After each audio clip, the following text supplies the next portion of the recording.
బాపట్ల జిల్లా చీరాల మండలం ఈపూరుపాలెంలో ఓ యువతపై సామూహిక అత్యాచారం చేసి హత్య చేయడం దుర్మార్గమైన చర్యగా తెలుగు మహిళా రాష్ట్ర ప్రధాన కార్యదర్శి ఆకుల జయసత్య, కార్యనిర్వాహక కార్యదర్శి వింజమూరి ఆశాబాల పేర్కొన్నారు.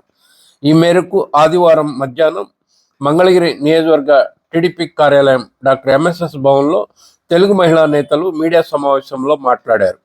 ఈపూరుపాలెంలో జరిగిన దారుణ ఘటనపై ముఖ్యమంత్రి చంద్రబాబు నాయుడు ఆదేశాలతో హోంమంత్రి వంగలపూడి అనిత ఘటనా ప్రాంతాన్ని పరిశీలించి బాధిత కుటుంబ సభ్యులను పరామర్శించడంతో పాటు ప్రభుత్వం తరపున 10 లక్షల ఆర్థిక సాయం అందించినట్టు తెలిపారు.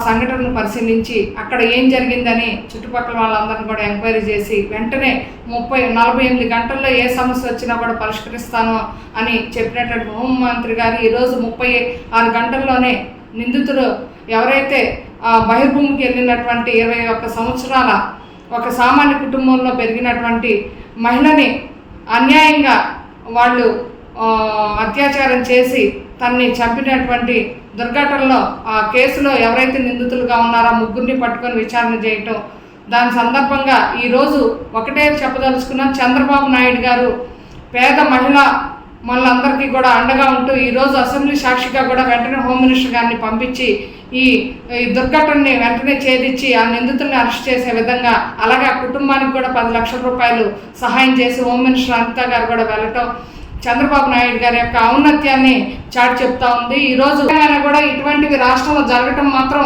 చాలా బాధాకరంగా ఉంది. బాబు గారు ఇవన్నీ కూడా అరికట్టే విధంగా కూడా ఈ 2 రోజుల నుంచి కూడా చూస్తూ జరుగుతుంది. ఈరోజు దగ్గరలో ఎక్కడైతే రాష్ట్రం మొత్తం కూడా మద్యం కానివ్వండి, గంజాయి కానివ్వండి వెల్లువెత్తిన కూడా 3 రోజుల నుంచి లోకేష్ బాబు గారు కూడా అన్నీ కూడా ఇక్కడ చూస్తా అందరూ కూడా ఒక పటిష్టమైనటువంటి చర్యలు తీసుకోవడం వల్ల చాలా వరకు కూడా 3 రోజుల నుంచి కూడా అరికట్టడం జరిగింది. ఇవన్నీ కూడా చంద్రబాబు నాయుడు గారు ప్రభుత్వంలో బాబు గారు ముఖ్యమంత్రి అయిన దగ్గర నుంచి ఇవన్నీ అరికడతా ఉన్నారు. మొన్న జరిగిన సంఘటన చీరాలలోని ఈపూరుపాలెం గ్రామంలో జరిగిన సంఘటన చాలా దురదృష్టకరం. ఎందుకంటే ఒక చేనేత వర్గానికి చెందిన ఆడపిల్లని ఈ విధంగా చేయడం అనేది చాలా బాధాకరమైన విషయం. బహిర్భూమికి వెళ్ళిన ఆడపిల్లని మరి అక్కడ కొంతమంది గ్యాంగ్ రేప్ చేయటం, తర్వాత ఆమెను హత్య చేయడం జరిగింది. ఇది చాలా దారుణమైన విషయం. మనం అంతా కూడా సభ్య సమాజంలో ఉన్న వాళ్ళు ఇలా చేయటం కరెక్ట్ కాదు.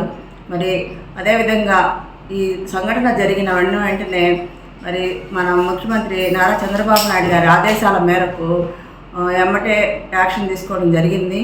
మరి అనిత గారి ఆధ్వర్యంలో 48 గంటల్లోనే ఈ కేసును ఛేదిస్తామని చెప్పి మరి నిందితుల్ని 36 గంటల్లోనే, కేవలం 36 గంటల్లోనే పట్టుకోవడం జరిగింది.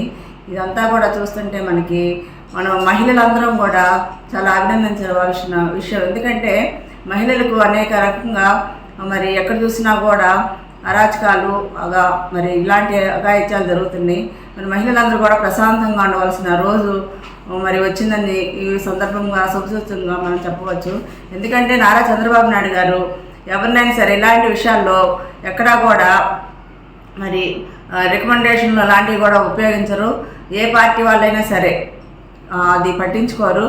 మరి తప్పు చేసిన ఎవరినైనా సరే శిక్ష పడే విధంగా చూసే మరి నాయకుడు మన చంద్రబాబు నాయుడు గారు. మరి అదేవిధంగా ఆడపిల్లకి ఆర్థిక సాయం 10 లక్షల రూపాయలు ఇవ్వడం జరిగింది. సమావేశంలో తెలుగు మహిళా నేతలు యలమంచిలి పద్మజ, పోలు దుర్గ తదితరులు పాల్గొన్నారు.